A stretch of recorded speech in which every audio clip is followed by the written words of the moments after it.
어렵다면서 은행에서 4억 원을 대출받았죠. 그런데 이 돈이 사업장으로 간 게 아니라 배우자 계좌로 송금되더니 결국 아파트 사는데 고스란히 쓰인 겁니다. 사업 자금으로 쓰겠다며 빌린 수억 원이 사실은 아파트 사는데 쓰였다면 어떨까요? 이게 과연 가능한 일일까요? 네, 실제로 벌어진 일입니다.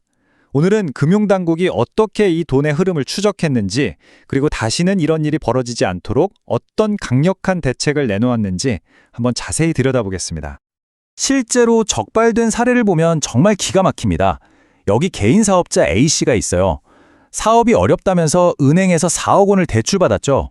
그런데 이 돈이 글쎄요, 사업장으로 간 게 아니라 배우자 계좌로 송금되더니 결국 아파트 사는데 고스란히 쓰인 겁니다. 이건 뭐 명백한 용도 외 사용, 그러니까 불법 대출인 거죠.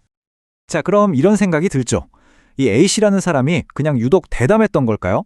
아니면 사실 우리 모르게 이런 일들이 여기저기서 꽤 많이 일어나고 있었던 걸까요? 금융당국도 바로 이 점이 궁금했습니다. 그래서 제대로 한번 파헤쳐 보기로 했죠. 도대체 얼마나 많은 사업자 대출금이 원래 목적과 다르게 특히 부동산 시장으로 흘러 들어가고 있었을까요? 그 조사 결과가 정말 놀랍습니다. 금융위원회하고 금융감독원이요, 지난 석 달 동안 7개 주요 은행에서 나간 신규 사업자 대출을 진짜 샅샅이 다 들여다봤습니다. 조사한 건수만 해도 무려 5,805건. 이건 뭐 거의 현미경으로 검사한 수준이라고 봐야죠. 자, 그래서 결과가 어땠을까요? 이렇게 촘촘하게 감시망을 펼쳤더니 무려 45건의 불법 사례가 딱 걸렸습니다. 전부 다 사업자금 명목으로 돈을 빌려서 부동산 사는 데 쓴 경우들이었죠.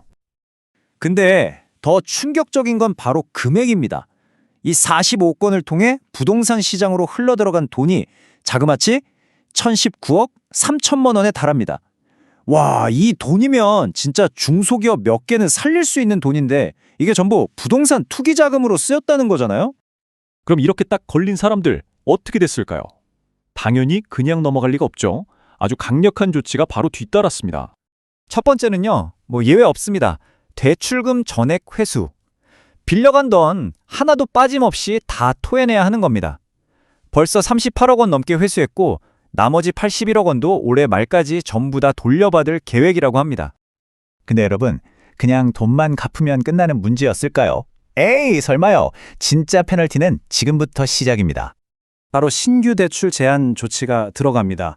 불법을 저지른 바로 그 은행에서는요, 한 번 걸리면 1년, 두 번 걸리면 최대 5년까지 새로운 사업자 대출을 받을 길이 아예 막혀버리는 겁니다. 하지만 이걸로도 부족했죠. 이런 처벌도 물론 강력하지만 당국은 좀 더 근본적인 문제를 봤습니다. 애초에 이런 꼼수가 가능하게 만들었던 시스템의 허점, 바로 그 자체를 선보기로 한 거죠.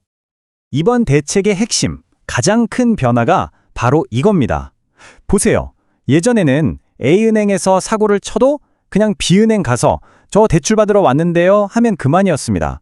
은행끼리 정도 공유가 안 됐으니까요. 근데 이제는요, 한 번 위반 사실이 적발되면 그 정보가 모든 금융기관에 쫙 공유됩니다. 한마디로 금융권 전체의 블랙리스트에 오르는 셈이죠. 이걸 가능하게 하는 게 바로 신용정보원 등록 시스템입니다. 여기에 약정 위반 이력이라는 꼬리표가 딱 붙는 순간 다른 어떤 은행에 가서 대출을 신청해도 심사화면에 빨간물이 번쩍 뜨게 되는 거죠. 사실상 모든 금융거래의 문이 닫힌다고 봐도 무방합니다. 정부는 여기서 한 발 더 나아갔습니다. 아예 이 문제를 뿌리 뽑기 위해서 여러 부처가 힘을 합친 뭐랄까 일종의 어벤져스 팀을 만들었습니다. 바로 부동산 감독 추진단입니다. 이름만 들어도 쟁쟁하죠? 국무조정실을 중심으로 금융위, 국토부, 국세청, 경찰청까지 돈의 흐름을 쫓는 기관, 부동산 시장을 감시하는 기관, 그리고 직접 수사하는 기관까지 국가의 모든 감시 역량이 여기에 충동원되는 겁니다. 부동산 관련 불법 행위는 절대 용납하지 않겠다는 강력한 의지를 보여주는 거죠. 자, 이렇게 해서 금융 시스템에 아주 큰 구멍 하나가 막히게 됐습니다. 그런데 과연 이걸로 끝일까요? 불법 자금은 또 다른 더 교묘한 길을 찾아낼까요? 아니면 이번 조치가 정말 부동산 시장을 투명하게 만드는 결정적인 계기가 될까요? 여러분의 생각은 어떠신가요?